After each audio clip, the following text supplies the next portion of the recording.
যে অন্তর্বর্তীকালীন সরকার অন্তরের কথা দেশ থেকে কোথায় নিয়ে যেতে চাচ্ছেন ব্যর্থ হচ্ছে। কারণ এই প্রতিষ্ঠানগুলি অনেক অনেক অনেক অনেক পুরানো। এই প্রতিষ্ঠানগুলিকে মাটির সঙ্গে ধুলিতে মিশিয়ে দিল, এরা আবার উঠে দাঁড়াবে। সেই 71 থেকে এই প্রতিটি শিল্পী গোষ্ঠী তাদের অবদান রেখে আসছে। শত বাধা বিঘ্ন অতিক্রম করেও আজকে এই পর্যায়ে এসেছে। অথচ সেই প্রতিটিটা যে পত্রিকা আমাদের মুখপাত্র, যে পত্রিকার মাধ্যমে আমরা সমৃদ্ধ করি, সেই পত্রিকা অফিসগুলো পুড়িয়ে দেওয়া হয়েছে।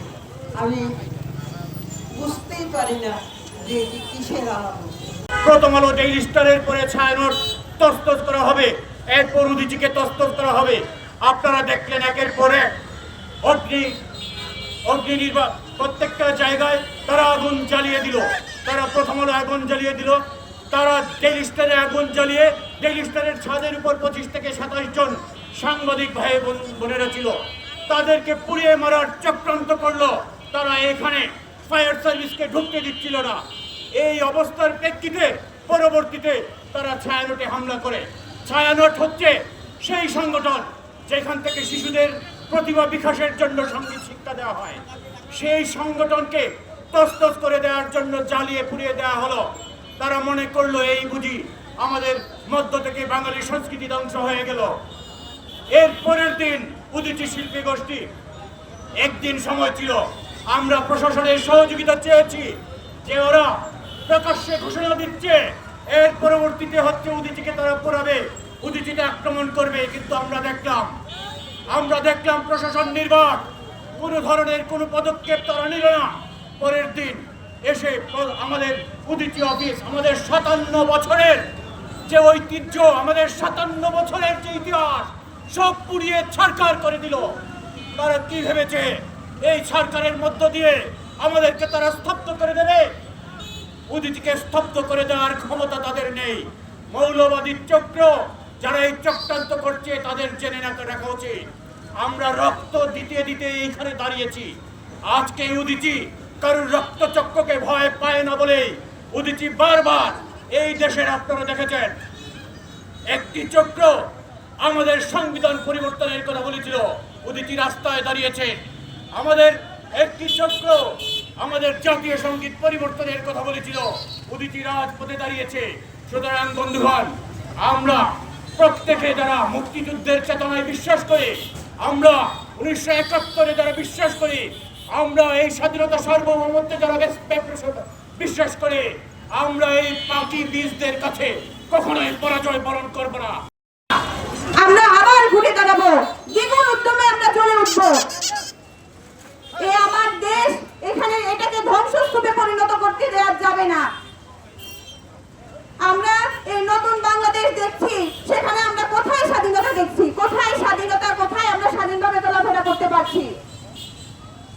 আজকে সংস্কৃতির উপর আঘাত এনেছে, কালকে না জানি আরো কি করে বসে। এ কিসের ইঙ্গিত? আমরা দমে যাব না, আমরা বারবার প্রতিবাদ করব, আমরা এর প্রতিকার চাই। বর্তমান সরকার ব্যবস্থা যারা আছেন তাদের কাছে আমরা এর প্রতিকার চাইছি। আমাদের দাবি থাকবে আগামীতে যেন এই ধরনের ঘটনা আর আমরা না দেখি। সবাইকে সংগ্রামী যে এইগুলো তারা চায় এই দেশে একটি অস্থিতিশীল পরিস্থিতি করে যে কোনো ভাবে এই যে সামনের নির্বাচন, সেই নির্বাচনকে প্রতিহত করে তারা তাদের জাতীয় বিপ্লবী সরকার গঠন করতে চায়।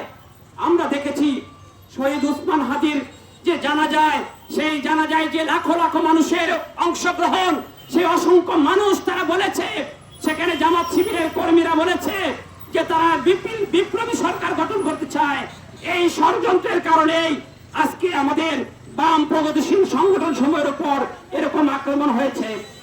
আমরা পরিষ্কারভাবে বলতে চাই, আমরা মুক্তিযুদ্ধে যেভাবে আমরা শহীদ হয়েছিলাম, যেভাবে মুক্তিযুদ্ধে আমরা দাঁড়িয়েছিলাম গানের মাধ্যমে, কবিতার মাধ্যমে, নাটকের মাধ্যমে, এবারও আমরা বাংলাদেশে আরেকটি মুক্তিযুদ্ধের মাধ্যমে এইভাবে আমাদের দেশকে আমরা রক্ষা করব।